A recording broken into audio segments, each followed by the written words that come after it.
Again, we'd like to welcome everybody to this 30th Annual West Coast Antique Flying and Air Show. This is sponsored by the Northern California Antique Aircraft Association, with all proceeds from this event to benefit the California Antique Aircraft Museum over in South County Airport near Morgan Hill. For 30 years, these volunteers have been putting on the show, and no one gets paid. All the proceeds go to the benefit of the museum. We appreciate you coming, and I think it's going to be an exciting weekend for everyone. Now you can see the guys waving out there. There's a line painted out there. That's a strip for the spot landing contest. Now, the short field takeoff, that's to get off the shortest distance you can. The spot landing is to land on that spot out there. And then we have a bombing contest, but we had a little problem this year. We lost our marker for our bombing contest.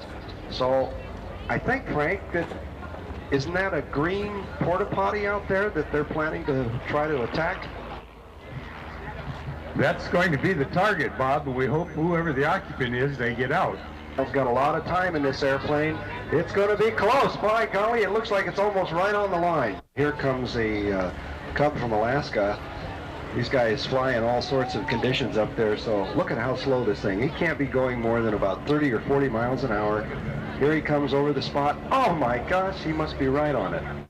Here's Bill Mitty with bombs away.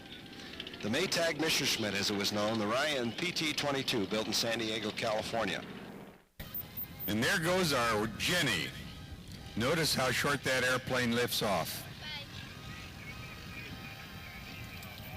That's a World War I vintage OX engine. It's a water-cooled engine.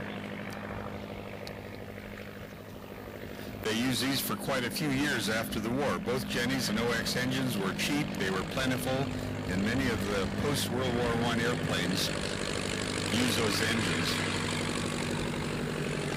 Yes, Frank, that was the barnstorming airplane of the early days. We have a Curtiss Robin taking off. This Curtiss Robin is down from Carson City, Nevada. This is the same type of aircraft that the famous Wrong Way Corrigan flew across the Atlantic.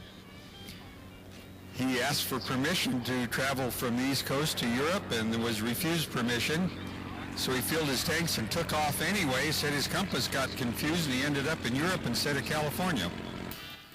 And two Navy steermen, two N2S trainers, famous World War II trainers off in formation. The steermen that are taking off here represent the training colors of the United States Navy. They use these all across the United States and also at the Great Lakes Naval Training Center, training at all conditions, snow, sleet, and bad weather too. Next we have a KR-21 taking off, flown by Greg Reid. This airplane belongs to Robin Reid.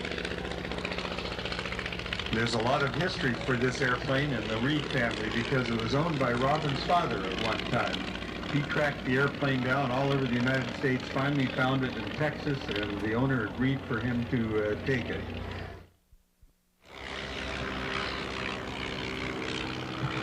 It's a French Stop. A trainer sort of equivalent to the Tiger Moth, and I guess our PT-13, our steerman. Here's Byron Height and his white Waco.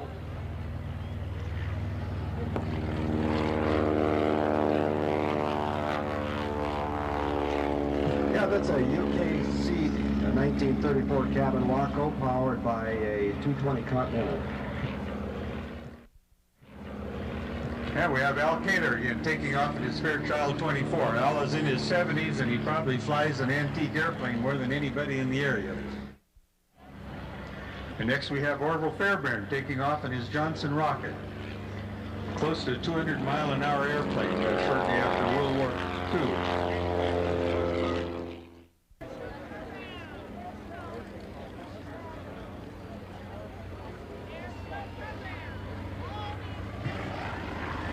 Steerman, commonly called a bull steerman. This airplane's from Carson City, Nevada also. Beautiful airplane. There goes the American Eagle taking off with the OX engine. These airplanes were not easy to fly. They're not well coordinated like a modern airplane. The control surfaces don't function in harmony as a modern airplane. and they don't fly themselves. You constantly fly the airplanes. Okay, there's Miss Berdner, bird biplane. That M2S, there, the yellow biplane that went by, for information purposes, was the longest flying biplane in the service for many years.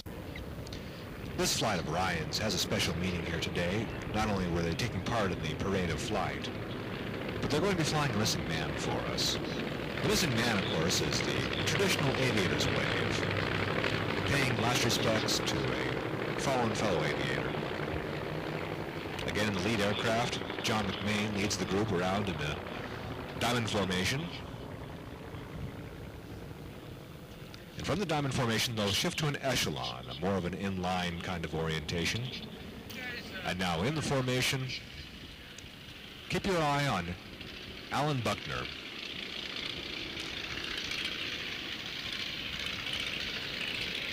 The one airplane pulls up and away, indicating the aviator who's gone on to greater heights.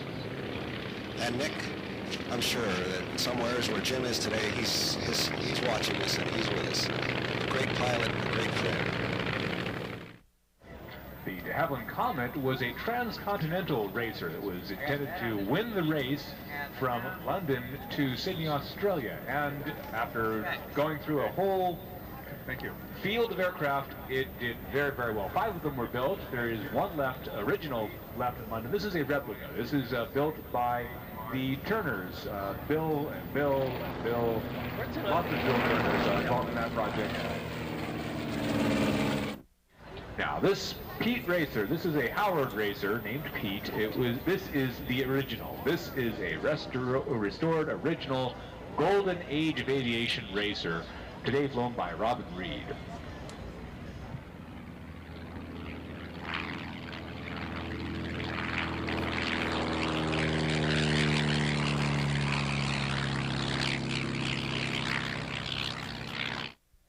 This was the winner of the 1934 McRobertson race from England to Australia.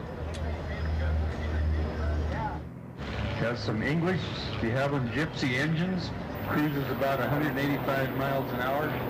We'll get up to 200.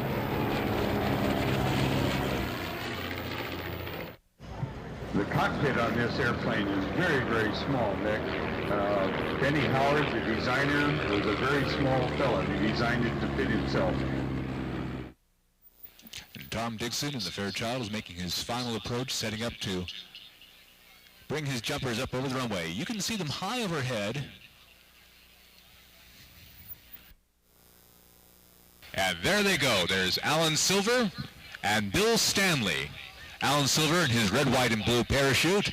Bill Stanley is letting his remain undeployed for just a moment longer so he can start off from a lower altitude. And on the downwind now with his POW-MIA flag flying behind him, Bill Stanley of the California Parachute Club. Bill's an electrical engineer in his real life when he's not so crazy that he's jumping out of airplanes. Al would like you to know that he is personally dedicating his performance today to the memory of Jim Nissen. Alan flew with Jim many times, flying wing walking on the wings of the Jenny and jumping from that. Alan Silver has the flag out. Ladies and gentlemen, wish you would please take your hats off, hands on your hearts, as we sing the Star-Spangled Banner.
Ladies and gentlemen, the 30th annual Watsonville Antique Fly-In and Air Show is now open.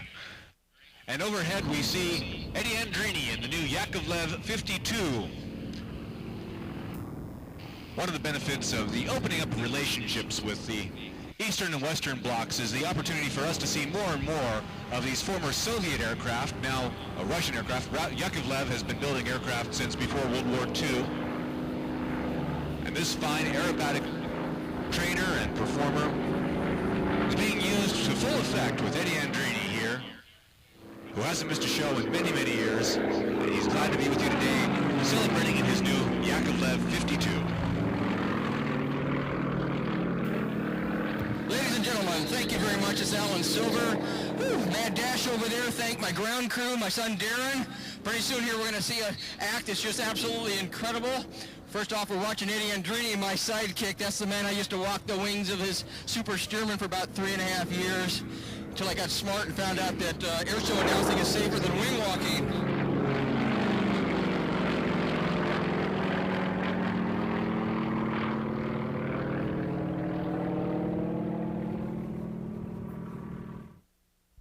Look at Chris Ferguson. Oh, look at that, Chris. Woo-hoo, that's a little shabak vertical. Oh, ouch. That particular maneuver you like to throw up, but you don't know which way up is. Chris is just starting this first full year on the Airshow circuit. He's a fantastic pilot. Okay, Chris, we see you showing off up there. Look at those little snap rolls.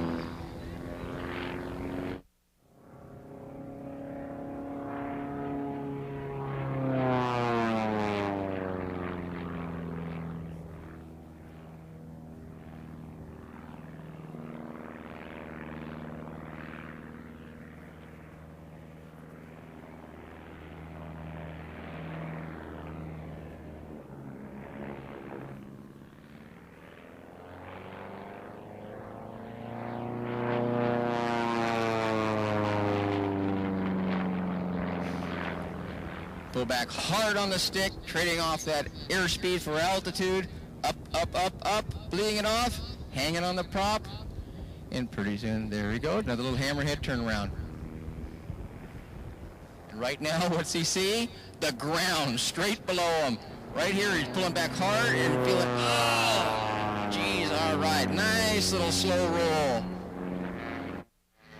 By the way, the smoke that you see coming out of these performing aircraft is called Corvus oil. It's biodegradable. It does not affect the atmosphere.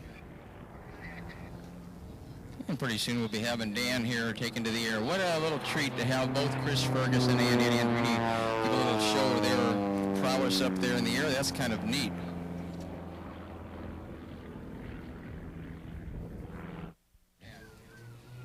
It don't take much to launch them. Dan's act, if you get a chance again to see that in the evening, is really, really beautiful. You'll see today you'll have some smoke and everything off of it and little things popping, but boy, at night it's really pretty with all the colors streaming. And he's got colored streamers, by the way, that are trailing behind his hang glider, and he invites you after his performance to come on up and talk with him, and he'll give all the kids, besides autographs, they'll probably give them a little piece of the ribbon if they would like to have that as a souvenir. And it's a beautiful day. Look at that. Rockets, red glare, little bombs bursting in the air. That's not too bad. That's beautiful. Isn't that neat? Pyrotechnics are done by Dennis Rothbard out of the Reno, Nevada area. And what Dan does is he will be towed down to the end of the runway. The tow vehicle will change directions, and hopefully Dan will change directions, gain enough altitude, get Airshow center, and then he'll cut himself free. Then they'll reel in the tow line and get off the runway, and Dan will perform various maneuvers with his hang glider and come on in. Oh, that's neat. Look at the little sparklers. Look at it coming out there, popping off the end. They make the turnaround. The tow vehicle is coming back. And here comes Dan making a nice little sweeping turn. It's hard to believe with that right now. He could stay up there 2 to 3 more hours if he wished.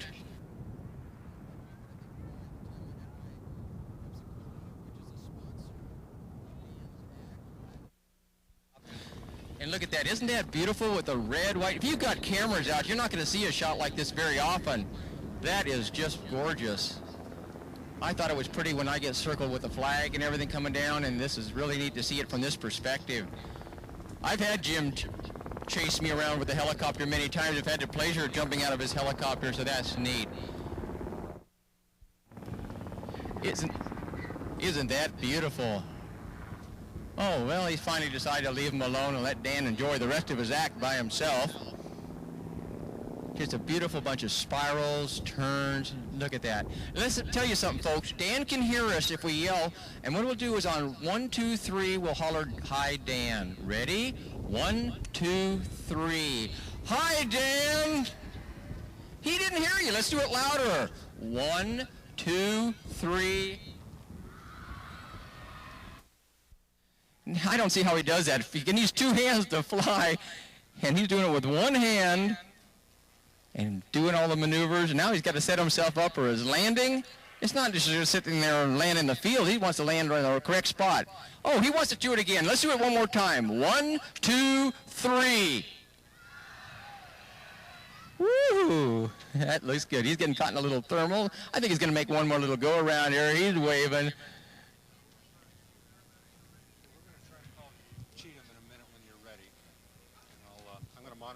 Because I'm going to just do his wheelchair routine. I don't really need to probably talk to him. You don't want to? No, I don't think so. Okay, now here comes Dan for the most difficult portion of his routine, a landing. It's very tricky. Coming in, floating. Okay, there he comes in. Oh, look at that, right on the taxiway. Look at this chair. Now, this is some of the precision work that Jim has done with his helicopter by putting things like air conditioners on top of buildings and various things of that nature. So he's got this down to a science. Look at this. Is that front door delivery for you? Come on, a little closer, remember. Dan needs it right next to him. Look at that. Not bad. Okay. Look at that. He's got it. He'll disconnect. And isn't that beautiful?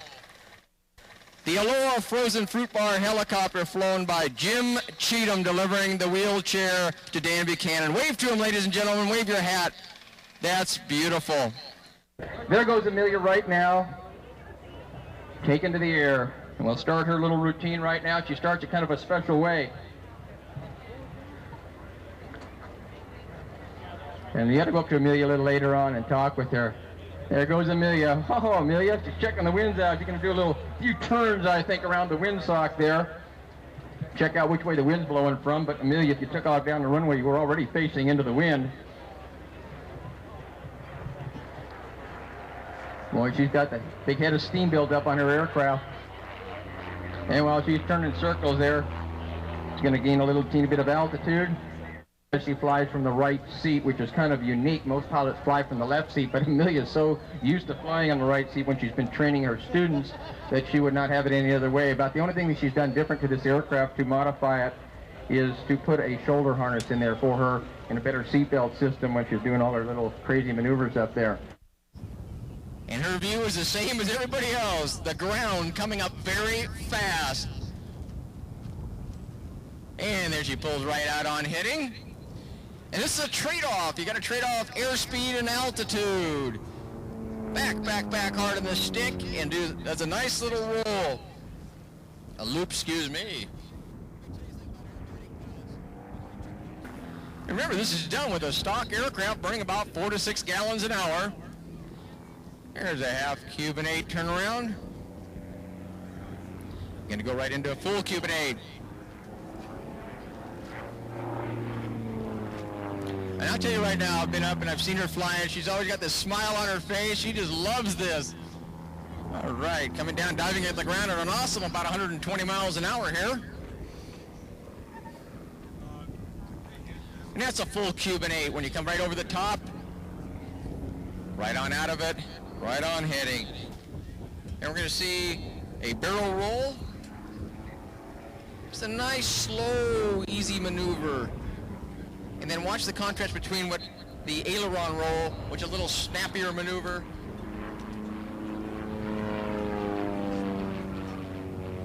A little more of a horizontal maneuver down the runway. This aircraft is doing maneuvers now just bordering on a stall, about 1 to 2 miles per hour above a stall. She calls it her butterfly. Just watch her, just gracefully, just going back and forth, up and down the runway. I guess it looks like a butterfly. I'm not sure if she's named after the butterfly she's hit on doing this maneuver, or just because it's graceful like a butterfly. I think the latter.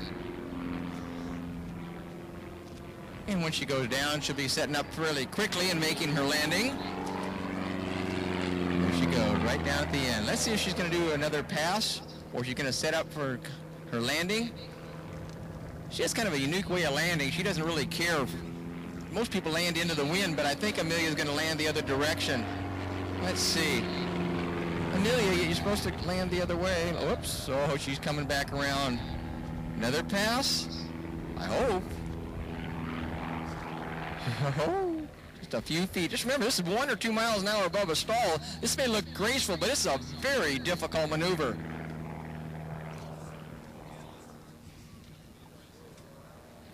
Here she goes, making a nice tight little turn here, and I suspect this might be her landing. Let's see, let's see.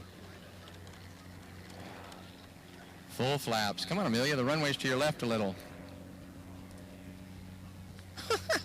Someone shoot her down. Come on, Amelia. I get her doing these maneuvers, you can't get her stopped. Okay, I think I see the power bleeding off the aircraft. She's coming around here real quick. Power back. And landing the wrong way on the runway. Amelia, you don't teach your students that.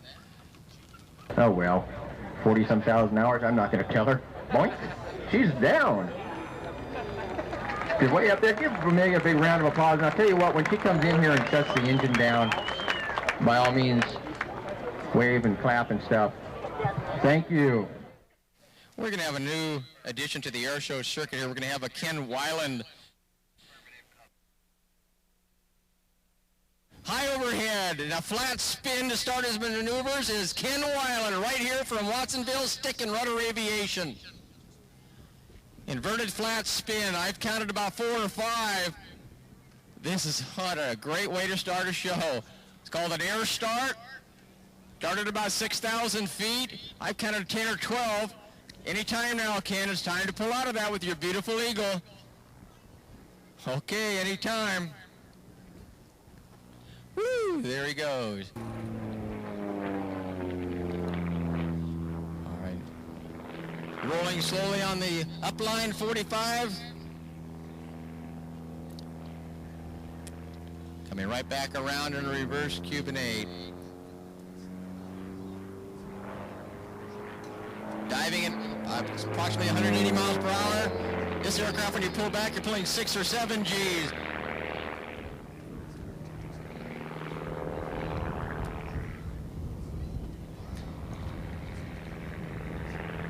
All right, diving.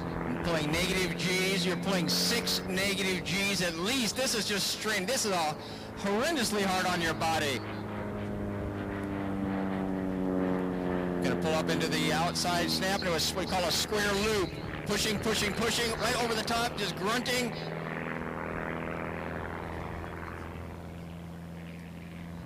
And right there did a hammerhead turnaround. And Airshow left. Listen to that beautiful engine.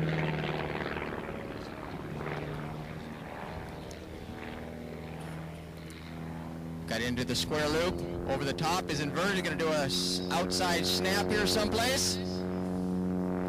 There we go. Now point straight back down at the ground. Coming back around to complete the square loop.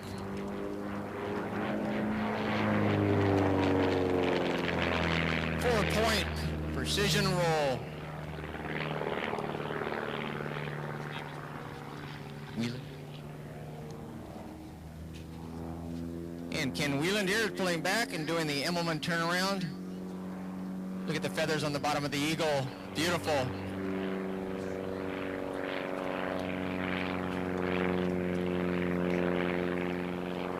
And this is an outside loop. This is a killer. This is straining at the shoulder restraint, just trying to rip you free from your aircraft, pulling at least 6 negative Gs. The blood's rushing out your eyeballs practically. I have done this maneuver and I don't like it. It takes a lot of practice.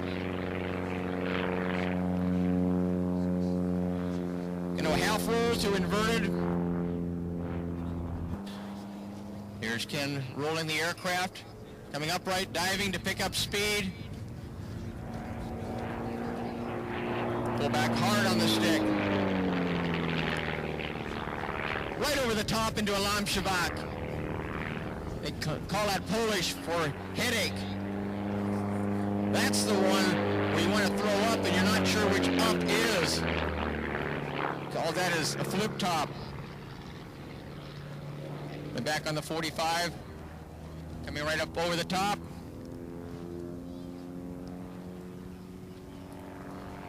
Diving, looking straight at the ground, rolling out, and coming out inverted. Again, this is the outside portion of an inside-outside maneuver. Basically looks like a figure 8 when you're done. Right about here, he gains his composure, snaps it on the down line. Now he's pulling positive G's, hard back on the stick, pulling 5 or 6 G's. Half roll, gonna push out over the top into the humpy bump maneuver. This turns him right back around so he can stay on show line.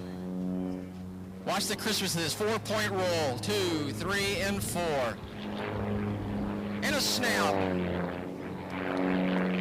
And a knife edge pass. Lining up on show line. Picking up speed. Pushing hard, hard, hard. And the lamshabak right at the top of that. Disappearing into his smoke. Pulling right back out, get himself orientated on the show line again. This is that beautiful engine. Nice quarter turn on the vertical. Slowing, slowing, slowing, just hanging on the prop. Tail slide backwards, right in through his smoke, and oh, falls right on out of that. Get your cameras ready for this. It's going to expose the beautiful feathers on the side of the aircraft. Look, he's waving to you. Wave at him. He can see you. We can see you. He's waving at you. That's his way of telling you thank you very much.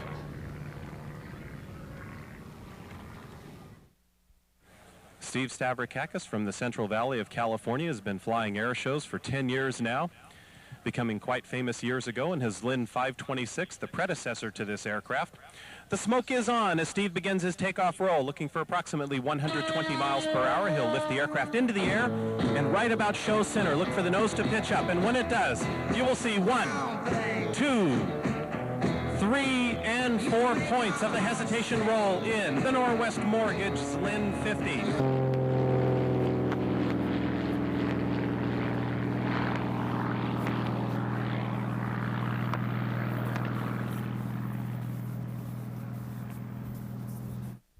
Steve Stavrakakis takes the Lynn 50 LA back to the 90-degree upline. Airspeed at the top of this maneuver will reach 0. Now watch carefully now as the airplane will stand still. Steve will kick in the left rudder for a precision hammerhead turnaround. Bring the nose back down 90 degrees. Stick back into his lap once he sees approximately 120 miles per hour with the smoke trailing from the wingtips. Going into a very graceful slow roll and then following up with a series of high-rate rolls in this aircraft. The airplane designed as a world-level competition aerobatic aircraft rolls at approximately 400 degrees per second. Now, this is the same aircraft that is used by the Hungarian aerobatic team. 4 of these aircraft flying in precision formation aerobatics. At air show left, Steve spiraling back down, tail first through his own smoke, executing a perfect torque roll. Dives back in from the left. Holding it on the horizontal axis now, Steve will execute at air show right. 5/8 of a loop. Bringing the nose back to the inverted position. Nose down at 45 degrees. He'll roll 1.5 times. Coming back to the upright position. Diving back out at show left. Again, a 5/8 loop with 1.5 rolls coming back down the 45-degree down line. Holding it inverted now, rolling the aircraft, continuing to roll the airplane. This time he stops at 1 roll, pushing out the bottom, inverted now. 5 negative G's are tugging at those shoulder straps as he uses every bit of the 300 horsepower Lycoming to take him back up and over the top. There is 1 snap roll, followed by a second snap roll on the 45-degree down line as Steve pulls away at show left.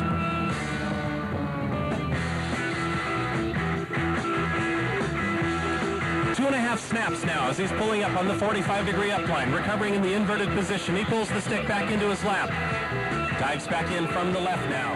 At an altitude of about 100 feet over the ground, he'll have the airplane on the horizontal axis while he builds up airspeed for the next maneuver. Up and over the top now. In the inverted position, stick back to the left corner of the cockpit in the rear as he rolls the aircraft.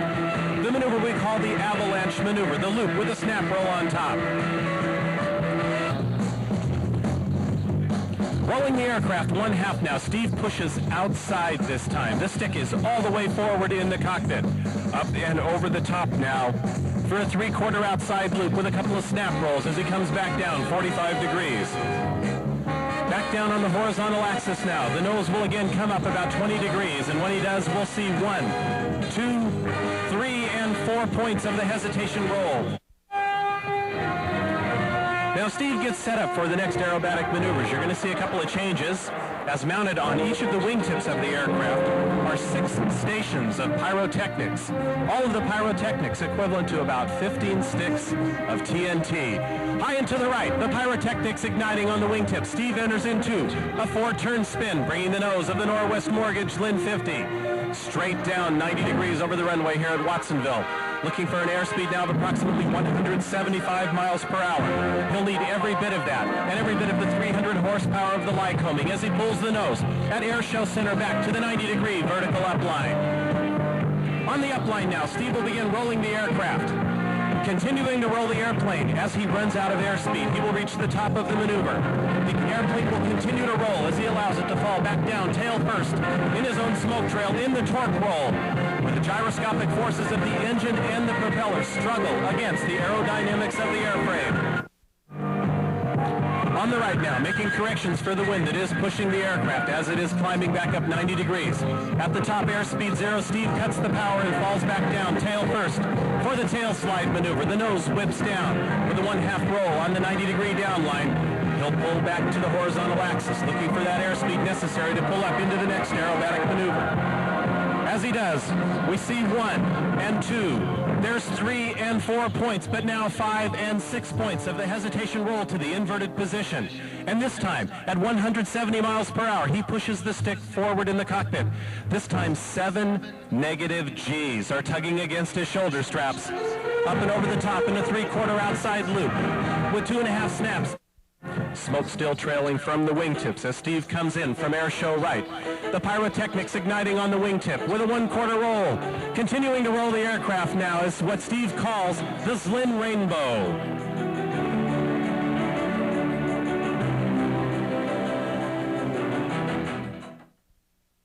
From the left, ladies and gentlemen, the nose will come down right to the runway and then pitch back up again as he executes a perfect slow roll.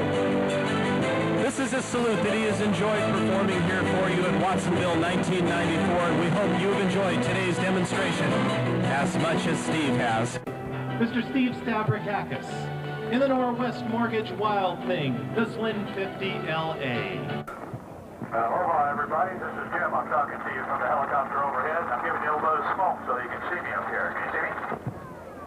Well, we can sure see you down here. I noticed when you were taking off that you've repainted the helicopter. I bet you there's a story behind that. Okay, so what I'm going to do is show you a dead stick landing right here. We're running out of time, so here we go. I'm going to turn on the smoke to show you that I'm coming straight down. I've got the engine disengaged. I'm going to spin it to the right. This is my version of a flat spin, but here's something an airplane cannot do. Okay, a flat spin to the right, stop it, flat spin it to the left. Let's see you do that one. And while I'm at it, I think I'll back it up a little bit. Okay, we're in a glide. This is the helicopter version of a glide. It's called an auto rotation. The wind moving through on the way down is what keeps the rotors turning. What I'm going to do now is bail out, get a little bit of airspeed, and you see that white chalk mark that everybody was using for a spot landing? Roger, I'm standing right in front of it, Jim. Let's see if we can blow up a little white smoke for the people. Okay, let me explain now. You're going to put that thing right on the line? Close as I can come.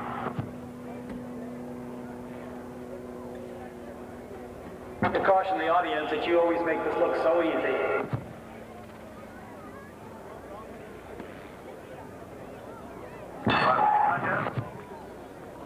Very nice, Jim. Ladies and gentlemen, from right down the road at Salinas, Mr. Jim Cheatham in his R-22 helicopter, unquestionably the best there is.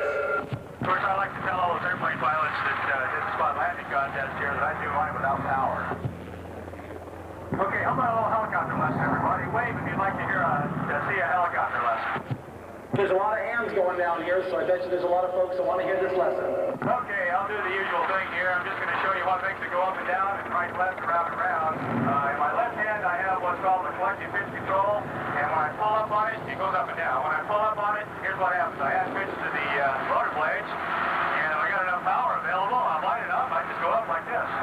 Now, what do you think happens when I put down on it? Well, I hope you're coming down. Down on the collective, down we go. Okay, that's enough about the left hand. Now the right hand. Turn it around here and show you on my right hand. I've got a thing called the cyclic, and it's cyclic pitch control. What it does is control itself. It's very much like a joystick in an airplane. Let's say I'm holding a flat cover right here, right now, and I want to go forward. I just push forward on a little bit. It tilts the aircraft forward, and the resultant force gives me a horizontal component of lift here, and it takes me forward. Now, when I pull it the other way, just a little bit, bring the nose back up, and hold that attitude with the nose up, guess what happens? I'm going to coast to a stop, and as that energy takes over going to the rear, then I'm going to go backwards, just to show you the effect here. I'll turn on a little smoke. What is that on the end of that rope? Looks like sling-o-matic. What's in your sling-o-matic? Can't you see it? Oh my God, it's a watermelon. Where are you planning on slinging that thing? Well, I'm just going to kind of show you what you can do dexterity-wise here with a helicopter. We can't spend a lot of time at it. We can swing it around like this.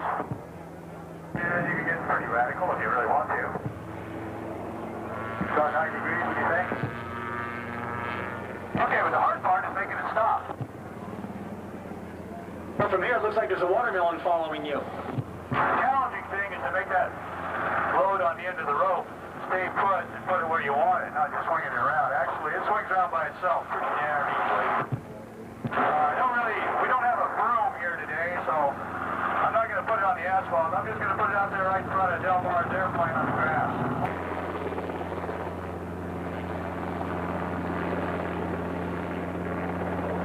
Watermelon salad right now.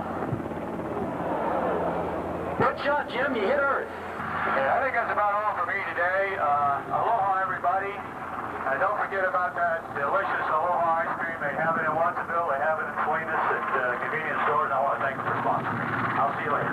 Jim, thank you. Ladies and gentlemen, from Salinas, California, Mr. Jim Cheatham, the finest helicopter pilot we're going to see in a long time. How about a big wave for Jim and a big thank you?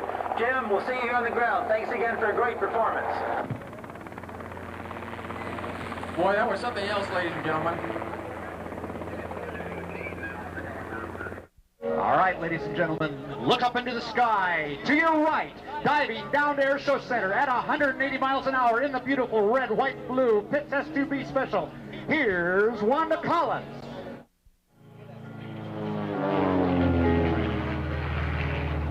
Straight up into the beautiful blue Watsonville sky. The first maneuver is called a torque roll. It's the torque of the engine. It's just pulling the airplane around and round.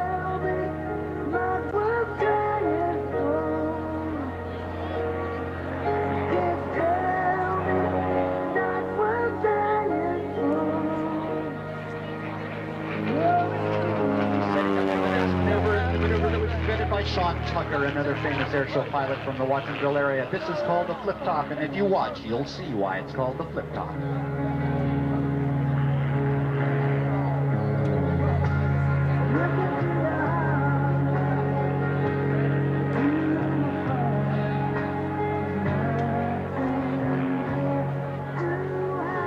One, two, three snap rolls, and you can bet your bottom dollar that Wanda's eyeballs are kind of going two directions at once, ladies and gentlemen. Now, watch as Wanda turns around and sets up for the next maneuver. You know, Great America has got all sorts of rides that they've got all sorts of fancy names for. Ladies and gentlemen, watch now as Wanda begins a fantastic airplane aerobatic maneuver called the centrifuge. End over end, wing over wing, and which way is up? Only Wanda knows. Back down to Airshow Center again. Now keep your eyes, because Wanda is going to make this airplane fly not on its wings, not on its fuselage. She's turning it into a helicopter. Oops, a snap roll, and now she's flying it like a helicopter. So I'm getting excited here just watching Wanda. The next maneuver is called the spiraling tower, and boy, I tell you, which way is up? I don't know.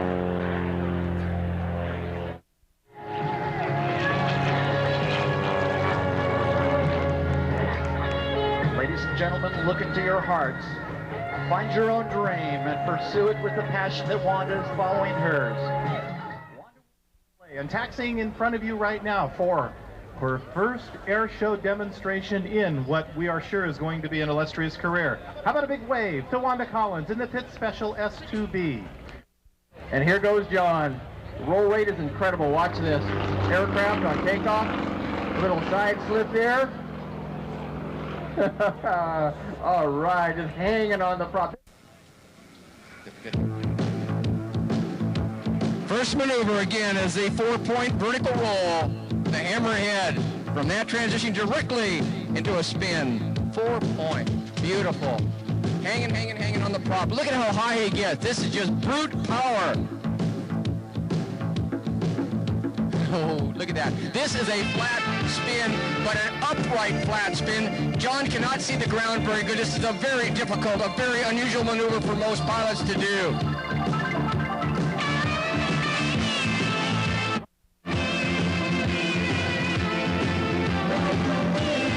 And look at the power. Look at how high it gets with that aircraft. Into 360 horsepower, pushes right out over the top. Getting set up here momentarily for a beautiful, beautiful maneuver. Oh, look at these multiple snaps. This maneuver is called a super avalanche. Remember I showed you before? 1, 2, 3, 4, 5, and 6 snap rolls. Most aircraft can do 1, maybe 2. This aircraft can keep doing it and doing it. That's a beautiful, beautiful routine. What a beautiful day here for the 30th Watsonville Antique Fly-In. John Piggott, Sukhoi Su-29, sponsored by Dreyer's Grand Ice Cream. Now, John's setting up here real quick. He's going to be doing a maneuver that's really, it's called John's version of a 4-point roll. Soon coming up here.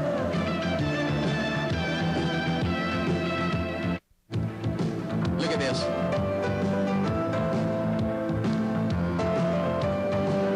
That is Sidewinder.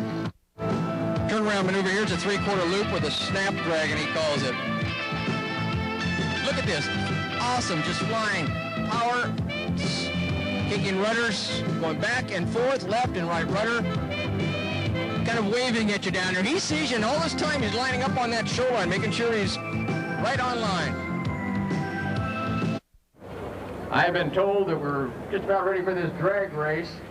This is going to be it, boy. If you can't see, stop what you're doing. Take a look at this. Sukhoi's back taxiing. GB's taken to the active runway. This is Jim Cheatham. I'm talking from the helicopter, and we got a little drag race on here. What I've done is challenge the Sukhoi and Del Mar and the GB to a drag race, a quarter of a mile. We're going to start out here on this white line. It's a quarter mile down, and it's a quarter mile back here. Here we go. I'll count backwards from 3. 3, 2, 1, go!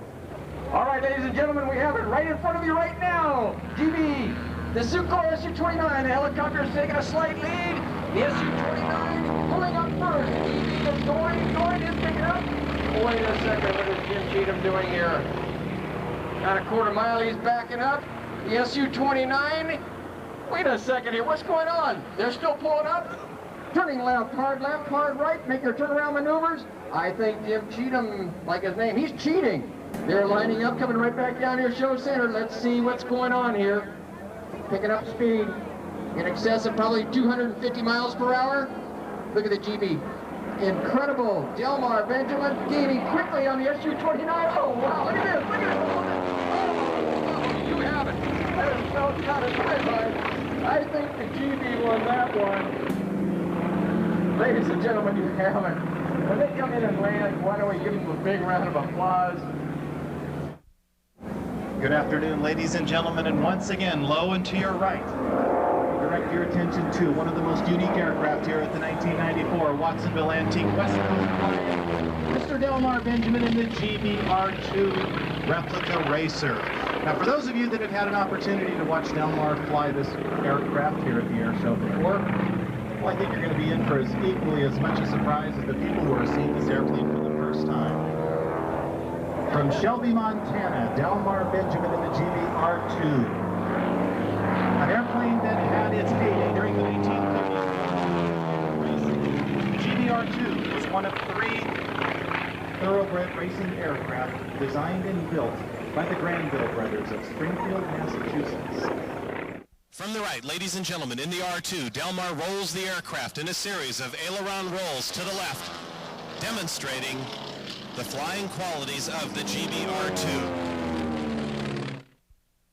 As Delmar comes in from Airshow left, right down on the runway, watch now as he turns the airplane 1/4 of a roll, shows off the underside of the aircraft and the ability of the GB to fly in knife-edge flight, something the airplane was never designed to do. From the right, ladies and gentlemen, Delmar Benjamin lowers the nose right down to the runway and again rolls the aircraft 1/2 to the inverted position, going from Airshow right to left and demonstrating something the GB was never intended to do, and doing it less than the wingspan of the aircraft over the runway as he pushes the stick forward and rolls back to the upright position. Now, Delmar's not going to be able to hear you as he taxis past, but just like with all the rest of the performers here at Watsonville, let's give him a big wave.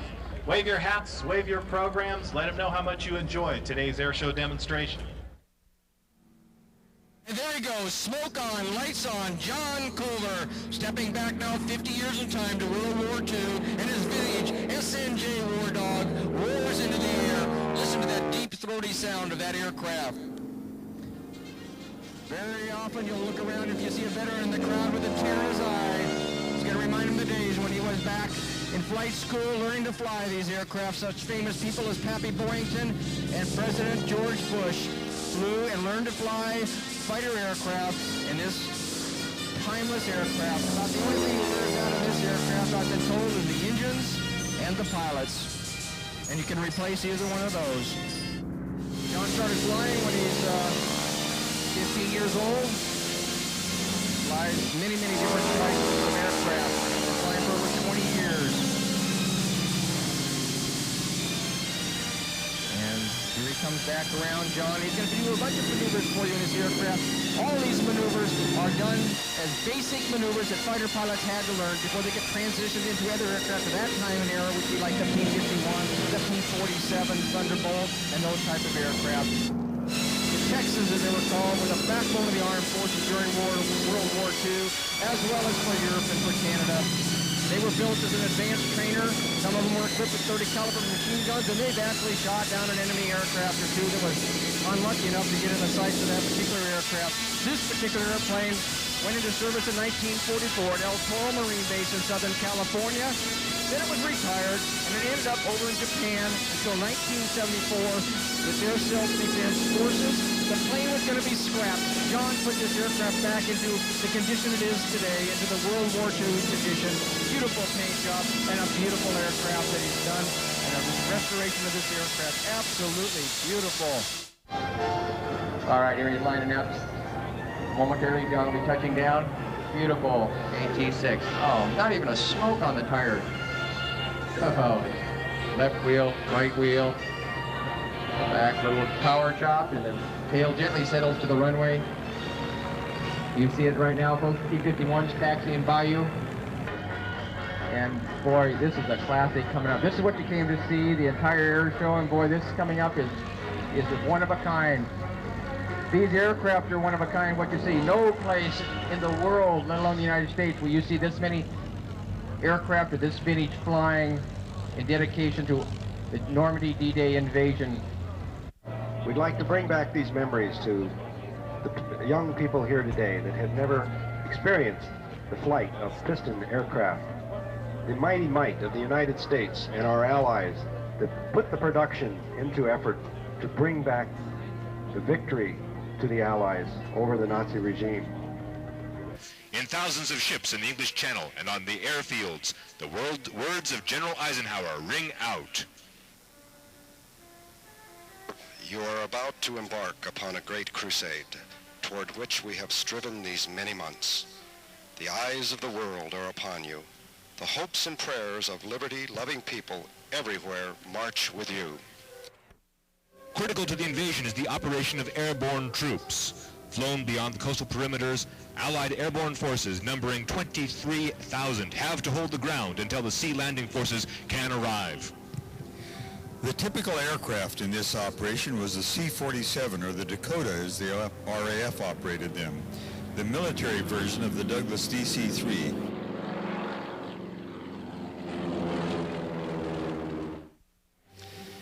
In the months before D-Day, the commander of the 8th Air Force, Lieutenant General James Doolittle, used his 16 fighter groups of fighters, P-38s, P-51s, and P-47s to destroy targets of opportunity in addition to bomber escort.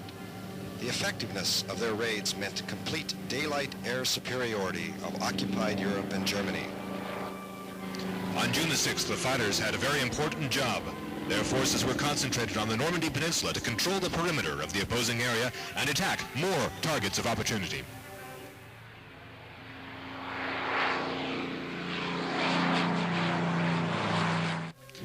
Critical to the invasion is the operation of airborne troops.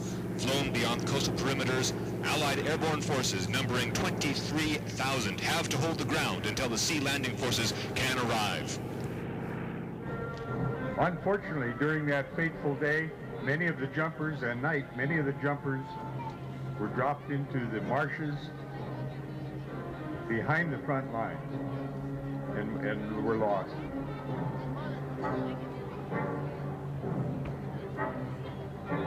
They also used a dummy, a rubber parachute pilot, a small doll who was dropped behind lines to confuse the Germans.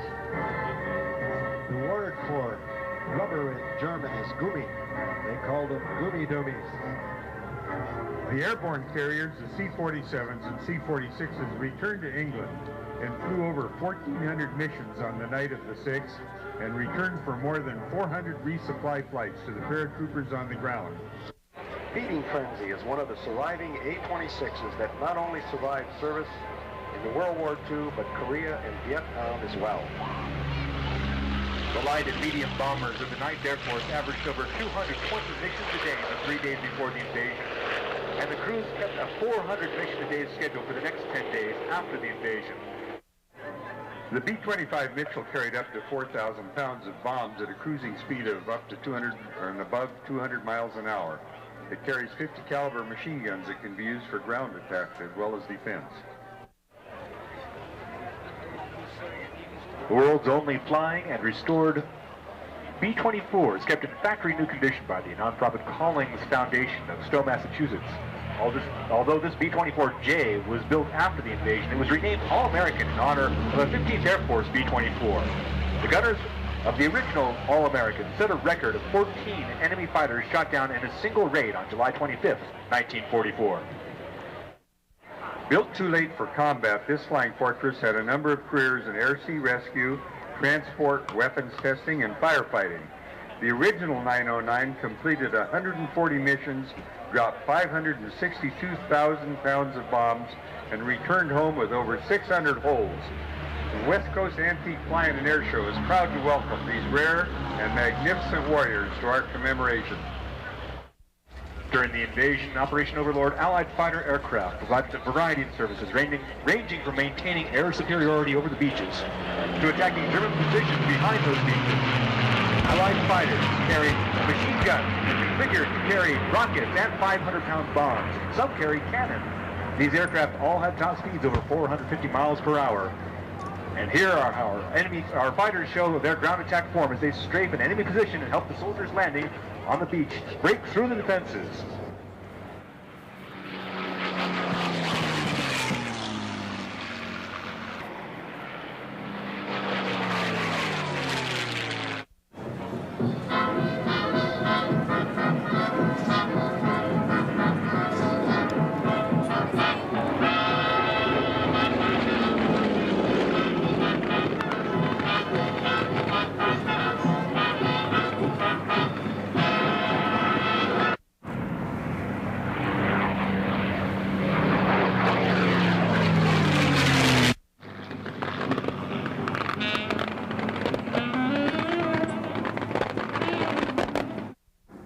After the fighters have made their strafing runs, we're standing by waiting for the medium bombers to make their attack.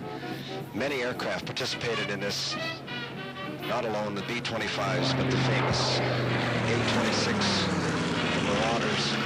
Many, many light bombers were used in this attack.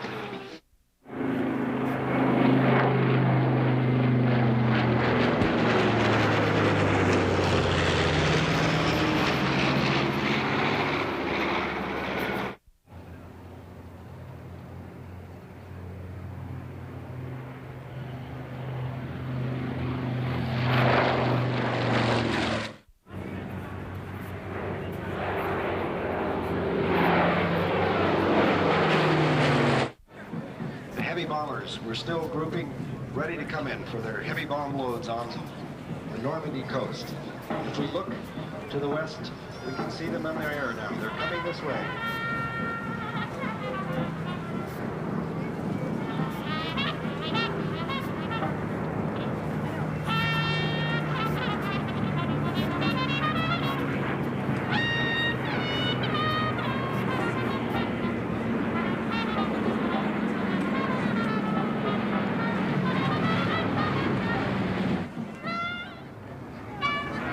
Precision daylight bombing means clear weather. Over 1,000 heavy bombers found their targets on the beach defenses just before the landings, guided by the H-2X radar systems through the overcast to the German positions.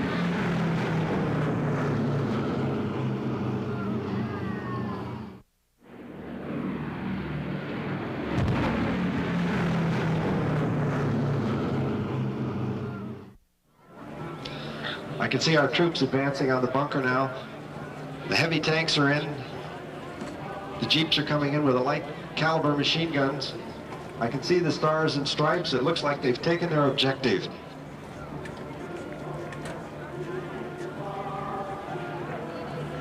There we can see it, ladies and gentlemen. We can see them raising the stars and stripes. And here comes the B-17, the 909. With smoke. Look at that.